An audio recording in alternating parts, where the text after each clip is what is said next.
안녕하세요. 큐티 클래스에 오는 친구들 환영합니다. 5월 28일 목요일 큐티입니다. 본문은 신명기 25장 4절. 야, 짧죠? 오늘 큐티가 아주 쉽고 또 재밌을 것 같아요. 그렇죠? 제목은 공부는 예배다. 오늘의 주인공입니다. 소죠. 자, 오늘 말씀의 주인공이 소인데, 자, 말씀에도 들어있어요. 같이 한번 읽어볼까요? 소가 추수를 위해 곡식을 떨려고 밟고 있다면 재갈을 물리지 마라. 고대 근동의 타작 방법은 가축을 많이 이용을 한다고 해요. 화면에 나오는 이 장면은 우리나라 그 타작 방법인데, 도리깨라는 이 농기구를 가지고 사람이 곡식을 직접 때리는 거죠. 근데 고대 근동에서는 소들의 발굽이 직접 곡식을 밟게 하거나, 그 다음에 이 소들이 도리깨를 끌고 가서, 그래서 이제 타작하는 건데, 그래서 줄기를 분리하죠. 자, 이때 한번 생각해 보세요. 타작하는 짐승들이 배가 고프면 당연히 곡식이나 줄기를 먹고 싶어 할까요? 안 할까요? 먹고 싶어 하죠. 근데 일부 이 주인들은 짐승들이 멈춰서 일을 멈춰서는 것이 싫거나, 때로는 곡식을 아끼기 위하여 짐승의 입에다가 무엇을 물려버리냐면 재갈을 물려버려요. 망 같은 걸 물려버리죠. 못 먹게, 못 쉬게. 즉 한낱 어때요? 짐승이라 할지라도 일을 했으면 그만큼의 대가를 받는 것이 마땅하다는 걸 오늘 말씀해 주는데, 자, 이 말씀, 왜 소를 등장해서 이 말씀을 하실까? 다름이 아니라 바로 우리 인생을 위해 주신 뭐예요? 삶의 법칙이라는 거예요. 일을 하면 일한 만큼 어떻다? 받게 되어 있다. 이 말씀을 반대로 생각해 보면 노동하지 않고 아무 대가 없이 얻을 수는 없다는 뜻이겠죠. 그런데 많은 사람들은 대개 로또 같은 인생 역전을 참 꿈꾸는 것 같아요. 성경적으로 생각해 보면 이건 다 헛된 욕망을 추구하는 것뿐이라는 거예요. 이런 사람들을 향해 잠언 10장 16절은 뭐라고 말씀하고 있냐면, 의인의 수고는 생명에 이르지만 어때요? 악인의 소득은 죄에 이르니라. 하나님의 말씀대로 살아가는 그들에게는 생명이지만, 그러나 하나님의 말씀이 아닌 자신의 방법으로 얻는 것은 죄라는 거예요.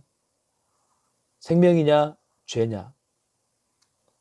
그래서 한 방해가 아니라 한 걸음씩 하는 것이 하나님 말씀대로 하나님이 원하시는 삶의 방식이라는 거예요. 여러분의 삶의 방식이 그렇게 성경대로 하나님 말씀대로 살아가기를 축복합니다. 오늘 말씀 통해서 이제 우리가 노동의 참 의미를 발견할 수 있는데, 참 노동은 힘든 거, 하기 싫은 거, 그게 아니라 수고를 통해 얻는 기쁨이 있다는 거죠. 그래서 성경에서 말하는 노동은요, 히브리어로 아바드라는 단어를 사용하는데, 그 뜻은 섬기다, 일하다, 예배하다는 거죠. 뭐라고요? 섬기다, 그리고 일하다, 그 다음에 예배하다. 우리에게 이것을 적용해 보면 공부하다도 되겠죠. 공부하다. 이건 다 뭐예요? 노동이라는 거죠. 그래서 최선을 다하는 공부는 최고의 예배가 될 수 있다는 거예요. 공부에 대하여 조금만 더 우리가 좀 생각해 보면, 어떤 친구들이 이렇게 생각해요. 공부 따로, 신앙 따로. 전혀 그렇지 않아요. 이것은 오히려 신앙이 없는 사람들의 잘못된 선택인 거예요. 공부해야 하니까 이번 주만 예배 안 드린다? 너무 쉽게 예배에 대한 생각을 갖고 있는 것 같아요. 중요한 시험이니까 공부부터 해야지, 당연한 것으로 여기게 된다면 이건 좀 우리가 생각해 봐야 되는 거죠. 그래서 공부와 신앙을 따로 분리해서는 안 돼요. 노동은 하나님의 말씀에 순종하는 크리스천 학생의 의무예요. 의무. 자, 이것은 우리의 듀티, 의무라는 거죠. 그래서 성실함으로 이 의무를 다하는 의미로 여러분 다시 한번 격려합니다. 우리 공부 열심히 합시다. 화이팅! 특히 우리 고3들 축복한다. 사랑한다. 그래서 최선을 다하는 공부가 최고의 예배가 될 수 있다. 그래서 공부는 예배예요. 이런 노동, 이런 수고, 이게 진짜 하나님이 기뻐하시는 삶의 방식이라는 거예요. 자, 그리고 조금만 더 우리 말씀을 좀 더 살펴보겠습니다. 오늘 말씀을 통해서 또 우리가 좀 기억해야 할 게 있어요. 그게 뭐냐면 노동에 대한 대가로 보상을 받는다는 것은 어떤 의미를 갖냐면 하나님은 자신을 위해 일하는 사람들의 인생을 어떻게 하신다? 책임지신다. 그래서 우리가 하나님을 위하여 살아갈 수 있고 하나님을 바라보는 거죠. 아마 이 말씀은 모세의 설교를 듣는 2세들은 아주 쉽게 이해했을 것 같아요. 왜냐하면 자신의 유년 시절 부모님은 광야에서 만나와 메추라기를 먹었는데 이것을 먹을 수 있었던 이유는요. 하나님이 그들을 애굽에서 하나님의 백성으로 하나님의 나라로 거룩한 민족, 왕 같은 제사장으로 부르셨기 때문에 그래서 그렇게 살아갔기 때문에 하늘의 양식으로 이 만나와 메추라기를 그들에게 먹이셨다는 것이죠. 오늘날 우리도 동일합니다. 하나님의 영광을 위하여 살아가는 우리의 삶은요. 이미 누구의 손에 있어요? 하나님의 손에 붙들린 인생임을 여러분 기억하셔야 돼요. 그래서 하늘의 양식, 하나님으로부터 공급하시는 그런 은혜로 우리가 살아가는 거예요. 자, 이런 삶은요. 쉽진 않을 수 있어요. 왜요? 내가 수고한 만큼 나의 노력으로 얻는 이 세상의 삶의 방식과는 너무나 다르기 때문에. 하지만 우리 믿음의 다음 세대인 여러분들은 우리가 이것을 경험하게 될 거예요. 무엇을? 여러분의 꿈을, 여러분이 노력하는 공부, 인생, 삶, 모든 것들을 누구에게? 하나님께 영광 돌리기 위하여 살아가기로 결정했을 때 하나님이 놀랍게 지혜를 주시고 우리에게 필요한 것들을 채워 주시기 때문이죠. 여러분, 이게 바로 하나님 나라의 그 삶의 법칙이고요. 노동의 법칙이에요. 동일하게 우리에게도 하나님의 영광을 위하여 살아가는 우리의 삶은요. 어떤 삶인 거예요? 이미 하나님 손에 붙들린 인생임을 뜻하고 있어요. 나 또한 하나님의 백성이요 하나님 나라여 거룩한 민족이여 왕 같은 제사장으로 살아가기를 우리가 결단하는 순간 하나님의 우리의 인생을 꽉 붙들어 주신다는 거예요. 그래서 우리의 삶은 더욱 의미가 있고요. 가치가 있다는 거예요. 다시 한번 여러분의 삶을 축복합니다. 하나님의 영광을 위하여 살아가십시오. 그 인생을 하나님은 가만히 두지 않습니다.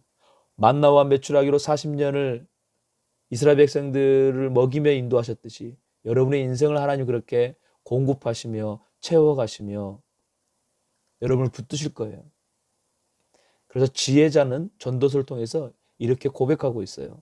사람마다 먹고 마시는 것과 수고함으로 낙을 누리는 그것이 하나님의 선물인 줄 또한 알았도다. 그러한 사람들에게 하나님은 수고의 낙, 즐거움, 그리고 이것이 하나님의 선물임을 우리가 알 수 있게 된다는 거죠. 그래서 주님을 위해 공부하십시오. 인내하십시다. 그리고 여러분의 미래를 준비하는 이 삶은 결국엔 하나님의 선물이 될 거예요. 마지막으로 우리가 의지할 분은 오직 하나님이심을 잊지 말아야 합니다. 하나님께서 우리 친구들의 모든 수고와 노동을 기뻐하시고 채워주시고 넘쳐나게 하시길 여러분 기억하세요.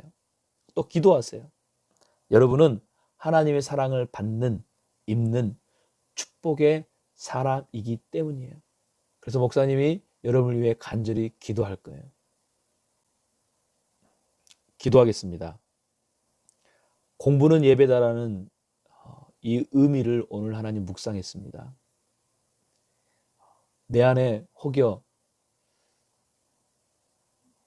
노동하지 않고 얻으려고 했던 그런 안일한 마음이 있다면, 그래서 게으름으로 지금 내가 해야 할 그 일을 하지 않고 있다면 이 시간에 다시 한번 내 안에 열정을 주셔서 하나님의 영광을 위하여 나의 삶을 드리며 계획하며 그리고 공부할 수 있는 우리 모든 친구들이 되게 하옵소서. 그리고 그 인생이 하나님의 사랑을 받는 입는 인생이 되게 하여 주옵소서. 예수님의 이름으로 기도합니다. 아멘. 오늘 또 이 말씀을 기억하면서 공부 열심히 합시다. 또 오늘 하루 여러분에게 주어진 일에 최선을 다합시다. 성실히 또 행합시다. 자, 내일 또 우리 말씀 안에서 만나길 기대하면서 안녕.